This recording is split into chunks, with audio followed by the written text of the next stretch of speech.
Okay, guys, how about a little story time? Let's put the ocean a little lower. There you go. A little story time. Try and keep it quick, but of course I'll ramble and it'll go on way too long. Uh, Yesterday, had a car problem. Okay,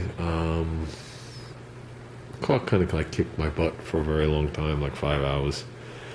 Came in with a problem, ABS problem, right side ABS problem. As I'm working on it, the right side started working and the left side went out. As I'm working on it, the left side went out and I had neither. Then all of a sudden the right side worked and the left side didn't. So as I'm looking at that, the left side started to work and the right side didn't. With that, I was like, I'm done. I'm done. There's very few things that'll do that in the car, and one of them being a computer of some sort. The car did come from another shop. Okay, so here comes the man-made problems.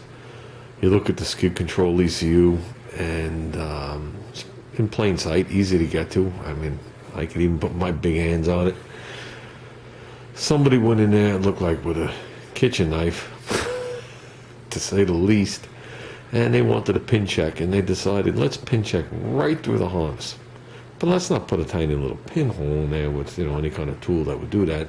Let's go in there and start stripping the wires. Okay? Forget about the fact that the skid control ECU and the ABS unit is $2,800. Let's forget about the fact that the harness is probably $2,000. And everything else you're gonna destroy. I think what had happened was during their diagnosis, they did come up with the fact that it needed a left front speed sensor, and then everything else was man-made after that. Lost communication with it many, many, many times, but never lost communication through the CAN bus line. And if anybody doesn't know what that is, CAN bus line, it's just a data line, like the data line you'd have in your computer, sending signals, and it's talking to all the computers in the car. So it's talking, they're all talking to each other. So you could name them, whatever, it doesn't really matter. But if the skid control ECU goes down, whatever needs the information from that, the information is constantly going around. Just goes out. It just sends it out there. It's like me standing on the front lawn and yelling the information to a megaphone. The only people that are going to pick up that information understand English, and because I'm speaking in English, it has nothing to do with that. And the information I'm sending out there, if they have no need for the information or they don't speak English, and there is a reason I say that, it'll go right by them. Because when you do replace some of these ECUs in the car, you have to let them learn each other or meet each other or handshake each other, however you want to word it. So it will be like one is speaking English and one is speaking French. Okay?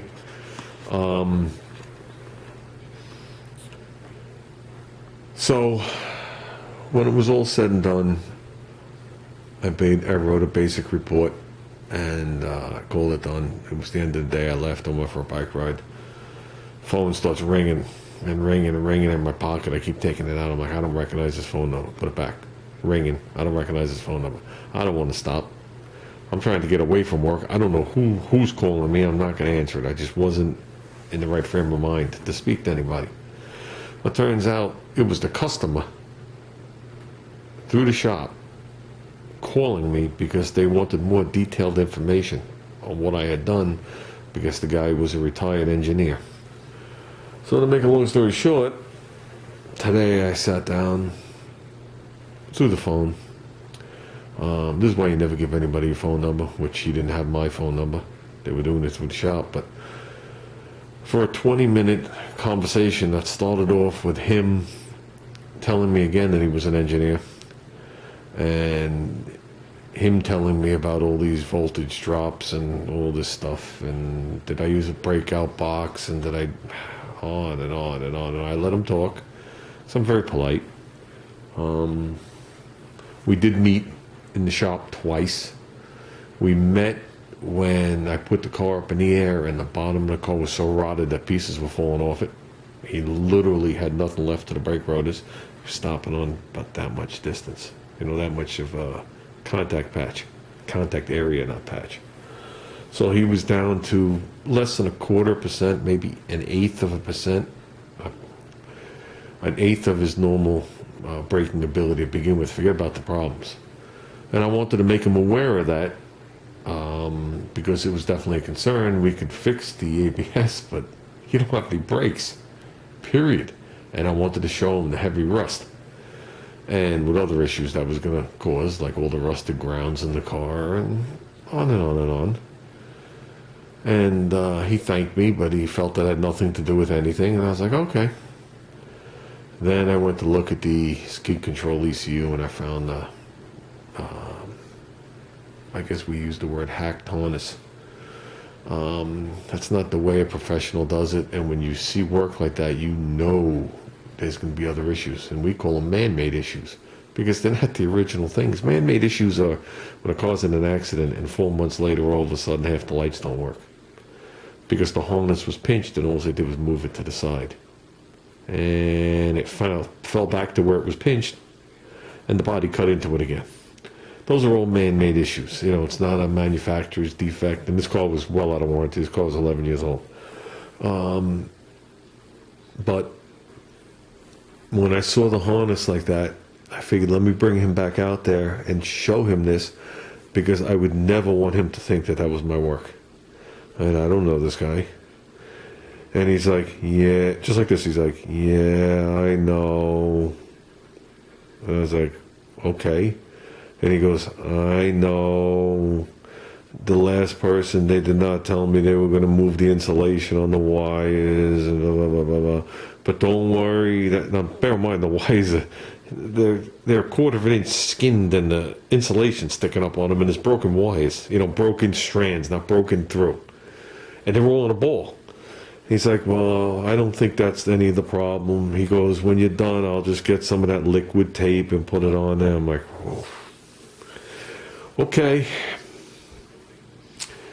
But needless to say, we had a 20-minute conversation. I let him come at me with all the questions.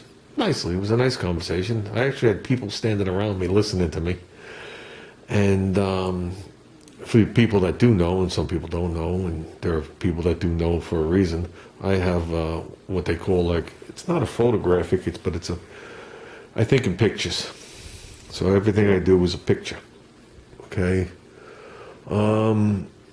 Which can help you in life and hurt you in life. But so if you're giving me a series of questions, every time you ask me another question, it just updates the picture. And it becomes like a Rolodex. Now, I'm not going to tell you there aren't instances now that I'm getting older that those pages don't blow away off the Rolodex as we're talking. But that's basically what it is. I think in a series of pictures, it's very confusing to anybody that doesn't know what that is. Some of you do know what that is, okay? So when you give me the series of questions, I have no problem letting you speak and say what you have to say. And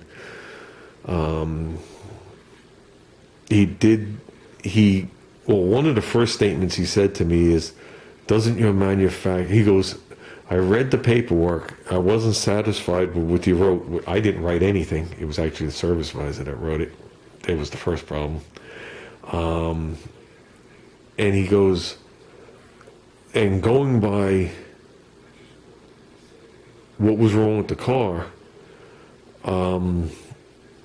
it doesn't look like you followed any protocols. Doesn't your manufacturer have a protocol on how you would diagnose a car? There you go. That's no longer a question. That leans more towards we are starting the insults very, very subtly. That I take that as an insult, because if you don't know what you're doing, he just dug you into a hole. But if you do know what you're doing, or you do have the knowledge of what you're doing, you immediately dig yourself out of the hole, and you could do it politely and you could do it nicely. You don't have to get sarcastic. You don't have to get nasty. You don't have to, doesn't have to, excuse the expression, doesn't have to become a pissing contest. It's just, you know what I mean? In one way, he's pushing you a little bit because he feels like he's cheated and he's not satisfied with the answer that was handed to him.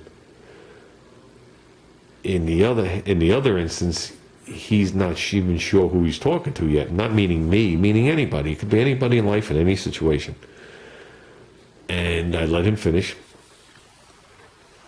And I said to him, I said, okay. I said, I'll explain the situation now.